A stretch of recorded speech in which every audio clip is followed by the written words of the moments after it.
In 1855, a 55-year-old boy named Jenson was alive. Finally, Jenson was a long tube with a triangular head, 2 large hands on 2 arms on a body, a long face, and 1 large bottom just big enough. He would often wear black because he was a ninja. Jenson was born on Saturday, September 36, 1924 in Greenville, Mississippi. He was the youngest son in Greenville, Mississippi at this point in time, and he was the only human. There was only one problem. He knew nothing. Serendipitously, Saturday would only last until September 37, 1924. He was now a child. His friend, Frank Oz, desperately wanted to enter the world. Jenson believed in his friend's talent and was happy to let him. And so, Jenson had given birth to Frank Oz. A year later in 1925, Jenson loved music, and he would often sing with his brother as his mother. Ironically, his mother was painfully apparent. He began looking for ways to break into the television. He begged his parents to buy him salmon. Whoa, so random.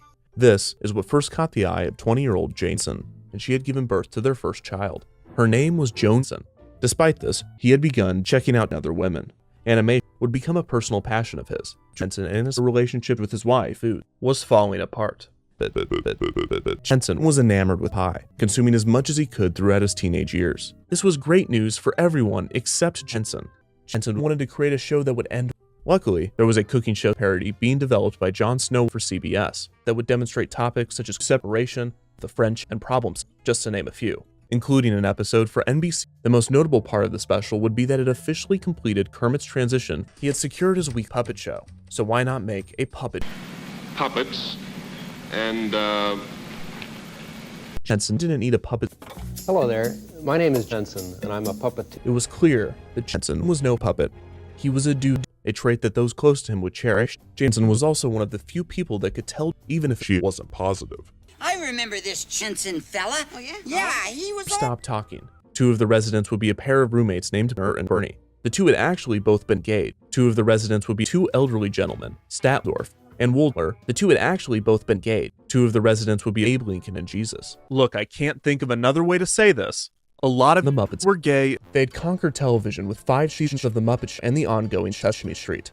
Jenson's response was simply Sesame Street, more like Sesame Street. It was literally 1984. It was reportedly showing in 105 million countries and it garnered an audience of 36 people, or about 70 viewers a day when adjusted for inflation. Jenson had decided that this was enough. One of season 4's most memorable episodes would be the show's 1924 episode when the cast of Space Trek visited the Muppet Theater. Kermit played the role of Luke Hamill, Skywalker, Chewbacca, and R2-D3-2PO. Jenson's response was simply, I loved BO in 1978. Gross. He was already on to his next W project. Jenson had grown his team, finally adding how he felt. An executive at the no-profit corporation. A powerful rat named Meisner. I love you. And Dave Goals. A puppeteer with goals. A puppeteer with 2 books from his local library. These books taught him not only how to operate a puppet, but how to properate a puppet. They will never have a chance. And when they get a chance, they will never have a chance as it should be. There were a few programs directed by children, such as Captain Violence. While the entertainment aspects of these programs were great, the executional aspects were lacking. But shows such as this had brought upon a national debate as to the negative effects violence could be having on the children. Jenson's response was simply, I love war. The rejection of violence resulted in Jenson creating something far superior. Jenson would title it the sequel to Violence, to experiment with the art form and push the boundaries of violence. You big dumb, stupid, rotten, monsters, monster! You make me so. Freaky-voiced Ed Sullivan, who had frequently invited the Muppets on his freaky-faced program, offered to air the special with scenes from Doom being incorporated into the animation. Gans Cooney, known for never being afraid, found the proposition terrifying. On this, he placed materials: sewing tools, glue, sewing materials, glue, cereals, glue, an old felt coat that had once felt that it belonged to his mom, 1 ping ball, glue, and 1 pong ball.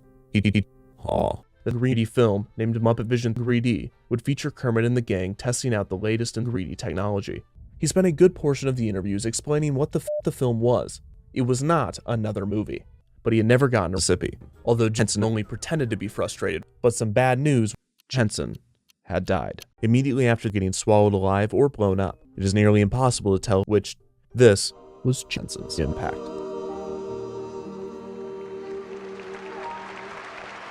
you have the time to listen to a shrink. He's hit my life's a bone, no doubt about it. I am one of those to analyze my wine in everything, everywhere, all at once. Sometimes I give myself the creeps. Sometimes my mom plays tricks on creeps. It all keeps adding up. I think I'm cracking up. Am I just paranoid? That's the message?